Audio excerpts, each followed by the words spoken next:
అదే RTV app వార్తల్ని క్షణాల్లో చదివే అవకాశం ఉంటుంది. ఒక న్యూస్ పేపర్, ఒక టెలివిజన్ ఛానల్ మీ చేతుల్లో ఎప్పుడూ ఉంటాయి. ఎన్నికల ప్రక్రియలో ప్రధానమైనటువంటి ఘట్టం నామినేషన్ ప్రక్రియ ముగిసింది. ఇక మిగిలింది మే 13వ తేదీ జరిగేటువంటి ఎన్నికే.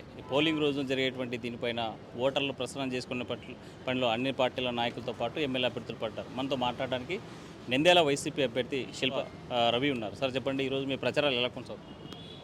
ప్రచారాలు చాలా బాగున్నాయండి. ప్రజలందరూ కూడా మంచి స్పందన చూపిస్తున్నారు. ఎక్కడికి వెళ్ళినా సరే చాలా సంతోషంగా మమ్మల్ని రిసీవ్ చేసుకుంటున్నారు.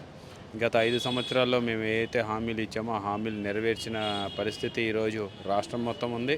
మరి దాని మీదనే ఈరోజు ప్రజలందరూ కూడా జగనన్న చెప్తే చేస్తాడు అని ఒక నమ్మకం, ఒక భరోసా వారు మా మీద చూపిస్తున్నటువంటి ప్రేమ అనురాగాలకి నిజంగా మాకు కూడా చాలా చాలా సంతోషంగా అనిపిస్తుంది. మొన్నటిదాకా గడప గడప కార్యక్రమంలో తిరిగారు. అన్ని 99% సంక్షేమ పథకాలు పూర్తి చేశామన్నారు. అభివృద్ధి లేదని చాలా ప్రతిపక్షాలు విమర్శిస్తున్నాయి. దీని కూడా అభివృద్ధి లేదు అని చెప్పేసి ప్రతిపక్షాలు మాట్లాడుతున్నారు. మరి ఈరోజు ధైర్యంగా వాళ్ళు 14 సంవత్సరాలు చేసినవి చెప్పుకోవచ్చు కదా. జగన్మోహన్ రెడ్డి గారు చెప్తున్నారు, నేను పోర్టులు కట్టాను, నేను ఎయిర్పోర్ట్ కట్టాను, నేను మెడికల్ కాలేజీలు తీసుకొచ్చాను, నేను నాడు నేడు స్కూల్స్ తయారు చేశాను, నాడు నేడులో హాస్పిటల్ తయారు చేసినాను, నేను హైవేస్ ఇన్ని తీసుకొచ్చానని చెప్పేసి జగన్మోహన్ రెడ్డి గారు ఇన్ని కంపెనీలు తీసుకొచ్చానని చెప్పేసి క్రిస్టల్ క్లియర్గా జగన్మోహన్ రెడ్డి గారు చెప్తున్నారు. చంద్రబాబు నాయుడు గారు ఎందుకు చెప్పట్లేదు? చంద్రబాబు నాయుడు గారి మీటింగ్లో కానీ, పవన్ కళ్యాణ్ గారి మీటింగ్లో కానీ, లేకపోతే బీజేపీ వాళ్ళ మీటింగ్లో కానీ ఎక్కడైనా సరే వాళ్ళు 14 సంవత్సరాల అధికారంలో ఉన్నప్పుడు మేము ఇది చేశామని చెప్పుకుంటున్నారా? లేదా రేపొద్దున అధికారంలోకి వస్తే మేము ఇది చేస్తామని చెప్తున్నారా? ఎంతసేపున్నా జగన్మోహన్ రెడ్డి గారు రాకూడదని చెప్పి మాట్లాడుతున్నారే తప్పితే వాళ్ళు నిజంగా చేసినంటే ఈరోజు చెప్పుకునే పరిస్థితి. ఇక్కడ కూడా మా నంద్యాలలో కూడా వాళ్ళు గతంలో 21 సంవత్సరాలు ఉన్నారు, ఏం చేశారో చెప్పుకోలేనటువంటి పరిస్థితి. మేమేమో ఇవి చేశాము, మేము 3 సంవత్సరాలు నాకు వచ్చినటువంటి అవకాశంలో ఇది చేశానని చెప్పి నేను ధైర్యంగా చెప్పుకుంటున్నాను. మరి అభివృద్ధి చేసినంటే చెప్పుకోవాలి కదా. అంటే నంద్యాల నియోజకవర్గానికి మాత్రమే మీరు ఏం చేశారంటే? నంద్యాలకి జిల్లా చేసుకున్నాం, నంద్యాల మెడికల్ కాలేజ్ తీసుకొచ్చాం, నంద్యాలకి ఐటీఐ కాలేజ్ తీసుకొచ్చాం, నంద్యాలలో అమృత్ పథకాన్ని పూర్తి చేశాం, నంద్యాలలో నాడు నేడు స్కూల్స్ తయారు చేసాం, నంద్యాలలో ఉర్దూ జూనియర్ కళాశాల నిర్మిస్తున్నాం, నంద్యాలలో బాయ్స్ జూనియర్ కళాశాల నిర్మించాం, గర్ల్స్ జూనియర్ కళాశాల నిర్మించాం, ఏపీ మోడల్ స్కూల్ తయారు చేసాం, 8 పార్కులు కట్టినాం, 5 అర్బన్ హెల్త్ సెంటర్లు కట్టాం, గ్రామంలో గ్రామ సచివాలయాలు, రైతు భరోసా కేంద్రాలు, హెల్త్ సెంటర్లు, మిల్క్ సెంటర్లు కట్టాం. నంద్యాల టు హైదరాబాద్ ఒక నేషనల్ హైవే తెచ్చుకోగలిగినాం, నంద్యాల టు జమ్మలమడుగు ఒక నేషనల్ హైవే తీసుకొచ్చుకోగలిగినాం, నంద్యాలకి మిర్చి యార్డ్ తీసుకొచ్చుకోగలిగినాం. సో ఈ రకంగా ప్లస్ మున్సిపాలిటీలో ప్రతి సందులో, ప్రతి వార్డులో, ప్రతి ఊరిలో మేము రోడ్లు వేసాం, డ్రైన్లు వేసాం.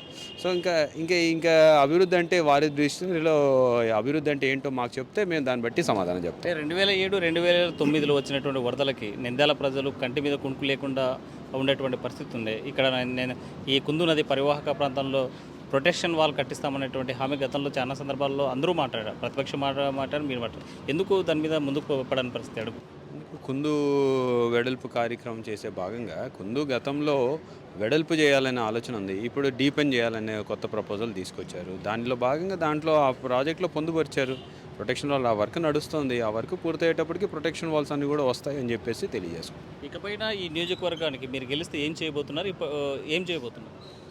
నెక్స్ట్ మేమంటే చంద్రబాబు నాయుడు గారి లాగా విజనరీ, తెలుగుదేశం వాళ్ళలాగా అంత విజనరీ కాదు కాబట్టి మేము 30 సంవత్సరాల ప్లాన్లు, 40 సంవత్సరాల ప్లాన్లు ఏమీ వేయలేదు నంద్యాలకి. మేము నెక్స్ట్ 2 సంవత్సరాలలో నర్సింగ్ కాలేజ్ తీసుకురాబోతున్నా, ఐటీఐ కాలేజ్కి కొత్త బిల్డింగ్ కట్టబోతున్నాము, 100 కోట్ల రూపాయలతోటి నూతన కలెక్టరేట్ భవనం, state of the art collectorate భవనాన్ని నిర్మించబోతున్నాము. నంద్యాల టీటీడీ కళ్యాణ మండపాన్ని వచ్చే సంవత్సరానికి పూర్తి చేసి ప్రజలకి అందుబాటులోకి తీసుకురాబోతున్నాము. అలాగే అమృత్ ఫేజ్ 2లో 174 crores తోటి నంద్యాలకి గోరుకల్లు నుంచి నీళ్లు తీసుకురాబోతున్నాము. సో ఇవి ఇప్పుడు మేము నెక్స్ట్ వన్ ఇయర్లో పెట్టుకున్నటువంటి ప్రపోజల్స్, మెయిన్ ప్రపోజల్స్. మిగతావి కూడా ఇంకా రాను మీరే చూస్తారు. అంటే ఓటమి భయం పట్టుకుంది, వైనాట్ 175 అంటున్నటువంటి జగన్ ఈరోజు సింపతి కోసం రాజకీయం చేస్తున్నారు. అంటే సింపతి జగన్ ట్రై చేశారా? ఎక్కడ? అంటే గులకరాలతో దాడి జరిగింది, ఇవన్నీ ప్రతిపక్షాలు జరిగింది కదా. దాడి జరిగింది కదా, జరగలేదా? కొట్టించుకోమనండి వీళ్ళని కూడా, రాళ్ళతోటి వీళ్ళని కూడా కొట్టించుకోమనండి. సూటిగా చూసి ఇక్కడే తగిలేటట్టు కొట్టే ఎవడున్నాడో షార్ప్ షూటర్ని ఒకరిని పెట్టుకొని ఒక రాయితో కొట్టించుకోమనండి, మేము కూడా ఒప్పుకుంటాం. అంటే కోడికత్తి లాంటి డ్రామానే అంటున్నారు కదా. కోడికత్తి డ్రామా అని చెప్పారు. కోడికత్తి ఉన్నాడు, లోపల ఉన్నాడు, వాళ్ళ ఇష్టం, వాళ్ళు ఏం చెప్తారు. ఇప్పుడు చంద్రబాబు నాయుడు గారు గులకరాయి వేశారంట. ఎక్కడైనా తగిలిందా గులకరాయి ఆయనకి? చంద్రబాబు నాయుడు గారికి ఎట్లా మిస్ అవుతాయి? ఆయనకి ఏమన్నా పెద్ద ప్రొటెక్షన్ షీల్డ్ లాంటిది ఏమన్నా ఉందా? ఆయనకేమో అన్నీ మిస్ అవుతున్నాయి, జగన్మోహన్ రెడ్డి గారికి ఏమో తగులుతున్నాయి. అంటే ఈయనను కూడా తగిలించుకోమనండి, ఒకసారి చూద్దాం. ఓకే, కూటమి పార్టీ అభ్యర్థులు మీ మీద ఇక్కడ పోటీ చేయబోతున్నారు. ఆల్ పార్టీస్ కలిసి ఎన్నికల బరిలో నిలిచారు. మరి ఈ పోటీని మీరు నిలబడగలరా? కూటమిలో ఎవరెవరు మీ పార్ట్నర్లు అంటే చెప్పుకోలేనటువంటి పరిస్థితిలో వాళ్ళు ఉన్నారు ఈరోజు. కూటమి ఒకరికొకరు సహకరించుకునే పరిస్థితిలో కూడా లేరు. సో నిజంగా కూటమి మీరు ఫామ్ అయ్యామని చెప్పుకుంటున్నారు. ఎవరెవరు మీ పార్ట్నర్స్ అంటే ఎందుకు చెప్పుకోలేకపోతున్నారు? ఎందుకు ఫోటోలు మిస్ అవుతున్నాయి? ఎందుకు సింబళ్ళు మిస్ అవుతున్నాయి?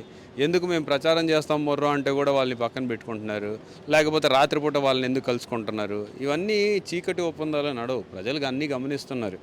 ఈరోజు ఎంతమంది ఏకమై వచ్చినా సరే జగన్మోహన్ రెడ్డి గారు కానీ మా పార్టీ మేము కానీ ధైర్యంగా ఎదుర్కోవడానికి సిద్ధంగా ఉన్నాం. 100 మంది రమ్మని చెప్పండి, మేమే భయపడే ప్రసక్తే లేదు. అంటే బీజేపీ టీడీపీ పార్టీలు అధికారంలోకి వస్తే ఏదో మైనార్టీకి సంబంధించిన 4% రిజర్వేషన్ తీసేస్తామని ఒక అభద్రతా భావం ఉన్న ఆ సామాజిక వర్గానికి సంబంధించిన ఓటర్లు మీరేమంటారు? దీన్ని ఎట్లా ఎదుర్కోవచ్చు? No doubt about it. ఎందుకంటే రాజశేఖర రెడ్డి గారిని ఈరోజు కూడా తలుచుకుంటున్నారంటే ఆ రిజర్వేషన్లో ఎంతోమంది పేద విద్యార్థులు మంచిగా చదువుకొని ఉన్నత స్థానాల్లో ఉన్నారు. ఈరోజు ఒక సెక్యులర్ పార్టీ కావాలి మన దేశానికి. ఒక సెక్యులర్ పార్టీ అనేది చాలా ఇంపార్టెంట్. ఈరోజు కూడా మనం కులాలు మతాలు అనుకుంటూ ఒకరినొకరు విభజించుకుంటూ పరిపాలించుకుంటూ పోతే సొసైటీ ఈ రకంగా నడిపితే దేశానికి చాలా పెద్ద ప్రమాదకరంగా తయారవుతుంది. కాబట్టి మోస్ట్ సెక్యులర్ పార్టీ ఏదైతే ఉందో వైఎస్ఆర్ కాంగ్రెస్ పార్టీ అన్ని కులాలని అన్ని మతాలని అన్ని వర్గాలని కూడా చేరదీసుకుంటూ ముందుకు వెళ్తున్నాం. కాబట్టి ప్రజలందరూ కూడా వైఎస్ఆర్సీపీ వైపు మొగ్గు చూపుతున్నారనేది మీరే చూస్తున్నారు. నియోజకవర్గ ప్రజలకు మీరేం చెప్పదలుచుకున్నారు?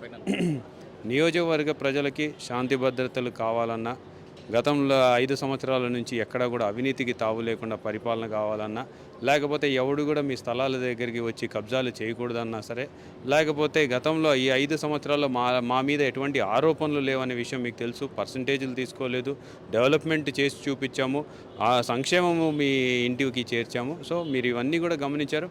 మీ బిడ్డలాగా మీ గడప వద్దకు వచ్చాను, పరిష్కరించాను, సమస్యలు చూశాను, పరిష్కరించాము. సో మీ బిడ్డలాగా మరొకసారి నన్ను ఆశీర్వదించమని చెప్పేసి నేను నంద్యాల ప్రజల్ని కోరుకుంటున్నాను. సార్, చివరిగా శిల్పా రవి గెలిస్తే కేవలం వీకెండ్లో మాత్రమే ఉంటారు, మిగతా రోజులు ఉండరనేటువంటి ప్రధానంగా ఇప్పటిదాకా మీ మీద ఉన్నటువంటి విమర్శ, ఇలాంటి వాళ్ళకి మీరు ఏం సమాధానం? ఒక మనిషి 92,000 గడపలు తిరిగినాడు, 225 రోజులు తిరిగాడు. గడప గడప మన ప్రభుత్వంలో రోజుకి 5 గంటల నుంచి 9 గంటలు తిరిగినాడు.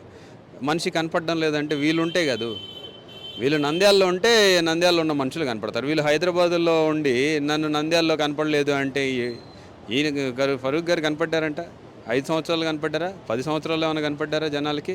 15 సంవత్సరాలు ఎమ్మెల్సీగా ఉన్నప్పుడు కూడా ఎవరికి కనపడలే. నంద్యాల ప్రజలకి నంద్యాల ఎమ్మెల్యే కనపడతాడు, కానీ నంద్యాల ఎమ్మెల్యే హైదరాబాద్ వాళ్ళకి కనపడమంటే ఎక్కడి నుంచి కనపడతాడు చెప్పండి? శిల్పారావు ఒకటే చెప్తున్నారు, అభివృద్ధి జరగాలంటే మరోసారి ఎన్నిక జరగండి. మేమైతే విజనరీ లాగా 20 ఏళ్ళు 30 ఏళ్ళు కాదు, మా టార్గెట్ కేవలం 2 ఏళ్ళు. ఈ 2 ఏళ్లలో మరోసారి నంద్యాలను అభివృద్ధి చేసి చూపుతామంటున్నారు శిల్పారావు. వీడియో జర్నలిస్ట్ చంద్రశేఖర్తో హుసేన్, RTV కర్నూలు. నమస్తే అండి. ఇది వ్యాపారం గురించి కాదు, ఓటు గురించి. ఎన్నికల్లో ఓటు వేయడం మన హక్కు మాత్రమే కాదు, కర్తవ్యం. ఎంతో మంది మహా నేతలు శ్రమించి ప్రాణత్యాగం చేసి ఈ అవకాశాన్ని మనకిప్పించారు. అందరూ ఓటు వేద్దాం, ఎందుకంటే ఓటు హక్కు ఊరికే రాదు. నా ఓటు ఎవరికో తెలుసా? అది సీక్రెట్ అండి.